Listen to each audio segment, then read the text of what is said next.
Friends, countrymen, fellow degenerates, welcome back to this episode of Bets and Buds. We're the Buds helping you cash your bets. I'm Jason Smoking Token. I'm Bobby Light. Welcome back, everybody. Welcome back. We are, about 49 days away from the start of NFL season 49 here. days, 50 days, something like that. This is where the hunting season begins for me, football betting-wise. We got Cardinals baseball coming up, approaching the All-Star break here.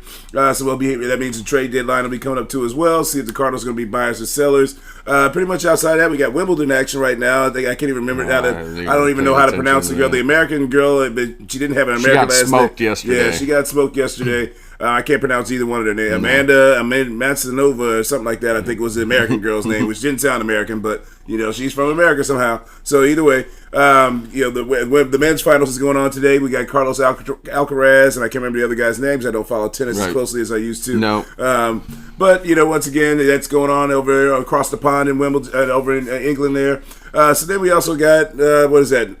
Pretty much that's about it. No majors in golf coming up right now. These are those dog days of summer. We're counting down, but training camp will be going up. Starting up in about a week and a half, 2 weeks. We'll have that to follow. The first team reports the 16th. The rookies start reporting a week early, but then 2 weeks from now, it will be full-blown we'll be full-on training camp. So let's go and let's get this party started, baby. Let's go. All right, well, I guess we'll just jump into the Cardinals.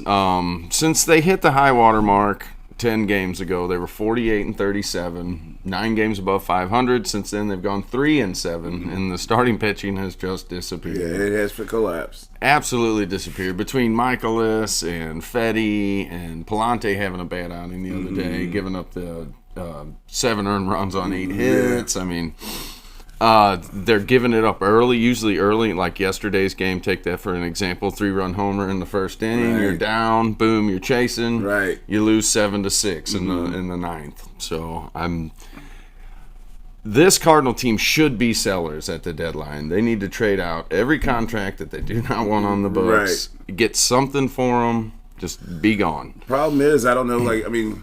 It's gonna be tough. What you trade Helsley, Sonny Gray, Gray. Fetty, if you can get somebody to take to get it. But what are you gonna get from him at this stage? I don't know. Anybody. Arenado has no trade clause because he's blocking McGreevy. Yeah. You've got a guy down in AAA that has ostensibly been better than most of the things you put together at the big league level this year. So, they're saying he's at least a second man in the rotation type arm. At least. Well, look what just to go back to what the Braves did back in the early 90s. Those teams were god-awful, but you know what they had? They had Glavine as a young pitcher, they had Smoltz as a young pitcher, and they had Avery as a young pitcher. They all took their lumps in those seasons. Oh, yeah. And then they brought in Maddox. And boom. Yep. Everything changed. You had a 1-4 rotation that was like nobody wanted to see. But, you figure Glavine and Smoltz both lost 18, 19 games their rookie season. Oh, yeah, so absolutely. They were put out there to take their lumps and learn how to pitch. Yep, learn how to pitch. And they just don't do that anymore. No, I think they worry too much about the psyche. And they got all the analytics in the game, I think, and they don't want to waste good pitchers' arms. Potentially getting Tommy John surgery for losing seasons. Anymore, you might as well just dial up a surgery. Right, I know. And call it good. Yeah, that's the part about all the sports right now. I think the analytics is taking over a little bit too much. It takes that human element out of it, and you're not seeing. It's kind of. I don't want to be the old man shouting at the clouds, but it does kind of take away some of the nuances that we're used to. Yeah, the nuances that we're used to. So. That's baseball right now. We got a long way to go before we get to the end of this season. We do. They're sitting at 50-45 right now. 6.5 games back behind the Cubs. 2.5 games behind that final wild card spot. They're still within striking distance, but I really just don't see this team making any kind of Even noise. If they got there, do we expect anything to happen if they did? Not really. Not when you're running out Sonny Gray. Yeah, and he's your main dog. And that's it. After that, you've got Palante. Yeah, that can give you something, but you can't get anything out of Michaelis. And Fetty. those are two people you Libator is still a toss-up at this point. Yeah, he's kind of come back to down to earth to what Libator we expect him to be. That's why I've never really been sold on him. But he had a nice start to the season, but we kind of see him regression to the mean. So today is the last games of the season or before the All-Star break, so they'll take their week off because Donovan's the only one going to represent the Cardinals. So hopefully the team comes back rested and ready to play some ball. Yep, let's see what happens. So go second half, go Cards. Woo! All right, so next up we got the NFL. We're going to dive. Last week we dove into the NFC East. We did. This week we're going to dive into the AFC East here. So this division here is pretty much the Bills' division to win or lose here, as far as I'm concerned. Really is. I mean, that's pretty much. I mean, the only real threat, in my opinion, is the Patriots to them. And I mean, Vrabel in his first season, they made a lot of the offseason acquisitions. So we'll see what happens. And right now, as it stands, the Bills are at minus 275 to win the division. Okay, I've got it at 280. Yeah, the 280. So it depends on what book you're looking at. So 275, 280. They're been a clear-cut favorite for them to win the division here. They added Joey Bosa and brought back Tre'Davious White, too, as well.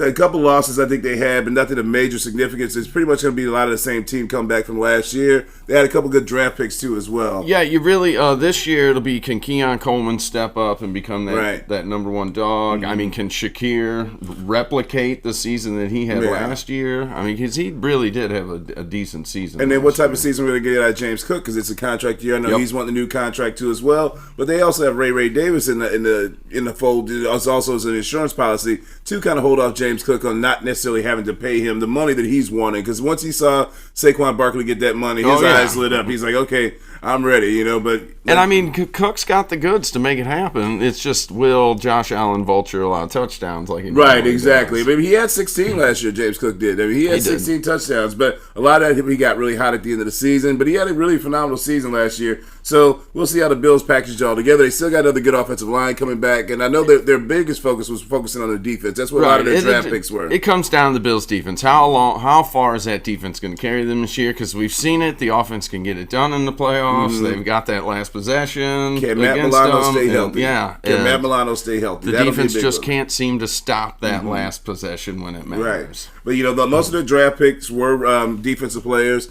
So let's see. It's always hard to judge on what type of impact a rookie's going to have on the season. But can Matt Milano stay healthy? Has Tre'Davious White still going to be back to true to form? Joey Bosa is another guy who's an explosive player, has a good reputation, but he gets hurt a lot. Yeah, he gets hurt a lot too as well. So let's see what their projected their over under win total I had is 11.5. Okay. So my projected record that I had with the Bills going through their schedule was going 12-5. 12-5. Yeah. I had to go 11-6, 12-5. Yeah. So 12-5 is where I had the Bills going. So let's see what goes on. The Bills Mafia is thirsty for a Super Bowl real bad, but that AFC division is. It's going to be tough. It's going to be tough. That AFC conference is loaded, and it's going to be a battle getting out of that one. But they are tied with the Ravens right now at plus 350 to win the conference. For the conference favorite. For the conference favorite. All right. So the next up, we got the Patriots here, the retooled Mike Vrabel Patriots, to see if they can bring those Patriots back of old. So the one thing that's going to be different with the Vrabel Patriots is he's a little bit more of a player-friendly coach than what Belichick is. He's still a no-nonsense guy, but he's still he's a little bit more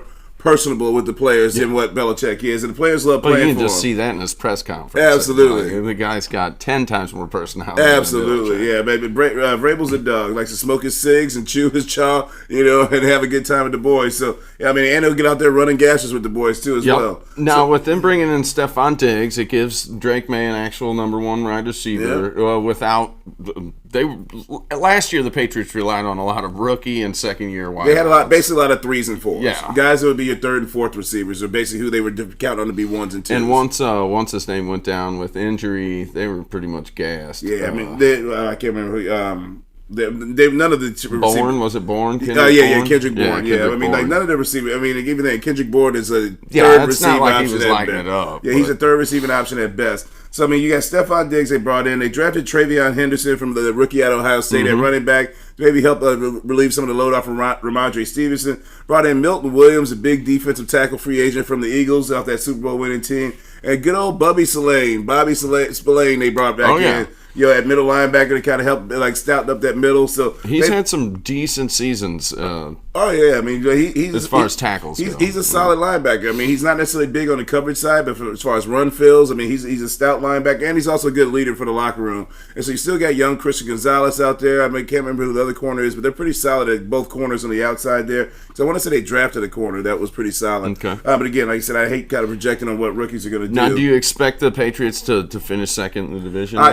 That's my projection. I have them. Their over/under win totals at 7.5. I would take that all day in a heartbeat without batting an eye. I got them going 8-9. I got them going 9-8. Okay. I got them going 9-8. I think I would. So I'd definitely go with the over. Yeah, I would take that. I'd take it over 7.5 with it, without batting an eye. All right, so next up we got the Dolphins. So the Dolphins are going to they're in flux right here. I think this is the interesting one right here. Like, what Dolphins team are you going to get? Are you going to get the one where Tua stays healthy and they can actually move the offense? I think Mike McDaniel is on his last leg here as far as with the Dolphins. If they don't have a winning season, he's fired. And I don't see it happening, honestly. I mean, when you get so they got Darren Waller they brought back to replace Jonnu Smith after the trade with the Steelers. They traded away. Yes. And so they got Minka Fitzpatrick to come back to Miami because he was there. That's where the Steelers got him his from. Rookie season. Yeah, that's where they got him from. So he's back in Miami now. They're saying there might have been whispers of a fallout between him and Mike Tomlin. That's why he was moved. But Jalen Ramsey was also a part of this trade. Yep. So Jalen Ramsey and Jonnu Smith for Minka Fitzpatrick. So again, and Darren Waller. Yeah. Nobody traded for his ass. No, they actually did trade. Yeah, they did. That's right, because the Giants still had. They gave up a 5th round. Yeah, that's right, because the Giants did have Rice's contract, but they needed a tight end. So let's see what happens. Let's see what Darren Waller you get back. You know, is it broken-hearted Darren Waller that's making terrible rap songs about his ex-wife, or Mostert's out this year, so can Shane be the guy? Yeah, I mean, steps up. I mean, he's on the smaller side. Yeah, he's on the smaller side, and they have that Lloyd kid too. Yeah, so I mean, we'll see if he's going to be able to keep up with the banging. The over/under for them was also 7.5 wins too as well. I do not see them covering that, honestly. In my opinion, I had them at 6-11. I have them at 5-12. 5-12. Yeah, okay. I have them at 5-12. So I mean, I just see nothing really to write home about this team really at all. They always fold late in the season. I just don't see anything happening. I mean, outside they might start with a bang offensively at the beginning of the season when it's still hot out. Mike McDaniels has a losing record against teams above 500. Yes, I mean that's the thing. I mean, and he even said himself. I mean, his coaching style. It's very hard to have a play like. You can't be too friendly with the players. Because he even said last year, it's like, I mean, I don't know how to get guys to show up on time for meetings. I mean, I got to find them, and it doesn't mean anything. But, yeah, because there's no fear of him whatsoever as a player. You know, it's like, it's my buddy Mike. Sorry, Mike, I was a little late today. He looks like the accountant put together players. Yeah, it's like, you know how it is, man. You know, like, they don't give two shits. So it's hard to win like that when you have a culture that's that loosey-goosey in the NFL. I mean, you got to have guys having a fear of letting people down. And it's Miami, too. Yes, so, I mean, exactly. Way too many distractions. So, but you want to, you have to have a culture where your team has had fear of letting the other teammates down. Forget the coaches, but letting the other teammates down. And it clearly doesn't happen that way in Miami. So then last up, we got the lowly Jets. And the lowly Jets who, of course, Aaron Rodgers isn't there. Well, I mean, it could be the lowly Dolphins. Yeah, it could be the lowly Jets Dolphins. could take that step because I expect Aaron Glenn, obviously he's going to get that defense in shape. And the defense wasn't terrible anyways. No, it wasn't terrible. I mean, but, again, still you got Justin Fields coming in. You are riding with Justin Fields as your quarterback. And also, but they did bring in, I mean, Justin Fields and Garrett Wilson were college teammates together. So, there's guys that said he looks really good, but that's training camp. And I've heard this before in the past about Justin Fields, that he looks good in training camp. Oh, I've drafted him on a team. Yeah, but when you have to face those live bullets, man, I mean, that's going to be a lot tougher to really get out there and dissect the defense and pick it apart and read with the coverages, set the protections, and that just seems to be where he struggles at processing quickly. Well, they must have seen something in his limited tape last year because I mean he was 4-2 in the first 6 games. Oh yeah, I mean there's things you can win games with him, but the thing is you have to manage him though. That's the thing with Justin Fields. You have to manage him within a game. He's not going to be managing the game. You have to manage Justin Fields within the game, and so that's going to be the tough part there. So their over/under win total was at 5.5. That's why I had them at 5-12. Yeah, I had them at 5-12 too, actually going to as well. So I mean, again, we'll see what happens going in. I mean, this is the early stages because we don't know what happens with injuries. We don't know what happens as far as who's going to be that breakout rookie. So we just got to kind of move forward and see. All right, let's ride with it. And yeah, because the thing with the Dolphins, they've done the same thing that they've done every year since McDaniels has taken over. They have no backup quarterback. They brought in Zach Wilson.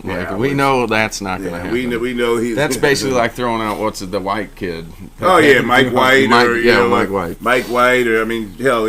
You're better off with Snoop Huntley, coming in as a backup. I mean, we've seen how that worked out last year, too. I mean, it's just a tough offense with all the motions and shifts and everything else for a backup guy. Somebody who's not getting the reps every day in and day out to coordinate from a fluid standpoint. But, yeah, I expect the Dolphins to take a major step back this year. Patriots to take a step forward, obviously. The Jets, that's actually a toss-up. I mean, I feel like they're kind of stand pat to what they were pretty much last year. So we'll kind of see. The biggest thing is, can Breece Hall bounce back? I mean, that's going to be because he was a year removed from an injury, and so he didn't come back. It's like I think with full steam. So if the offensive line is able to be shored up enough, I think he showed flashes at the end last year. Oh yeah, he showed some flashes of his rookie performance, but we just got to see what goes on from there.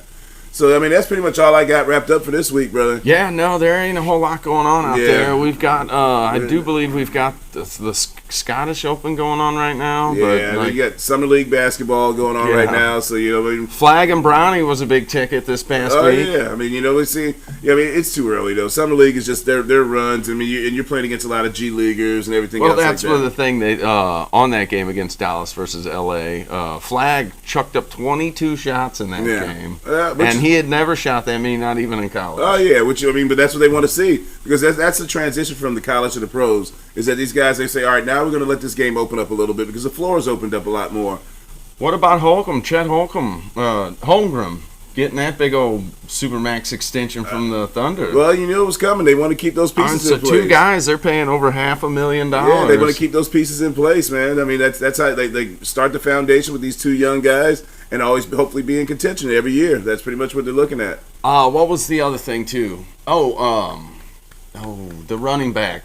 Najee Harris had a firework incident. Oh, yeah. Almost blew his eye out. Yeah, almost blew his eye out. I'm telling you, everybody, can be safe with those damn fireworks. This is the time of year where all the owners, all the coaches and GMs are holding their breath right now because they're like, because I think I just saw Quinton Judkins from the Browns, former Ohio State Buckeye.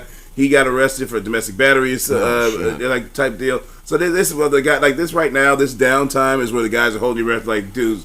Please do not get arrested. There's no sports news going on right now. Please do not get arrested because you will be in the news. So anything you do, you will be in the news. So everybody just kind of chill out, sit by the pool, get ready to keep your training going, and get ready to make it to that first, was it September 4th, where we do the first, for that first Thursday? Yes, September the 4th. Yeah. So just to go back over the Bills, obviously minus 280 to win that division. Everybody else is plus. Patriots 475. Patriots are plus. I had plus 500. 500. Dolphins at the 750. Yeah, I had plus 700. And then Jets at 1800. Yeah, I had plus 14. All right. So they're giving out different odds on the different books. So if you're feeling squirrely, go out and hunt and find out. Use all your different sports books and find that best buy, best deal, and that's how you make that money, baby. All right, so that's all I got for you. Director Dave, you got anything in the world of MotoGP? Marquez won again. Yeah, the Marquez brothers are just dominating. Well, the particular Marquez brother is dominating. Sounds like we're getting into Formula One territory, baby. Same guy every week. Oh, yeah, the same boring guy every week. What makes you guys... boring, though. Yeah, I mean, that's definitely a lot more exciting race-wise. There were 8 crashes. Oh, God. See, that was scared the hell out of me. That's a motorcycle crash. Yeah, that was scared the hell out of me. Yeah. All right, well, legs and limbs flying everywhere. Yeah. Watch the way their bodies skid 200 feet after they get off that bike. So, just make sure you guys hit the like and subscribe button, add to the comment section.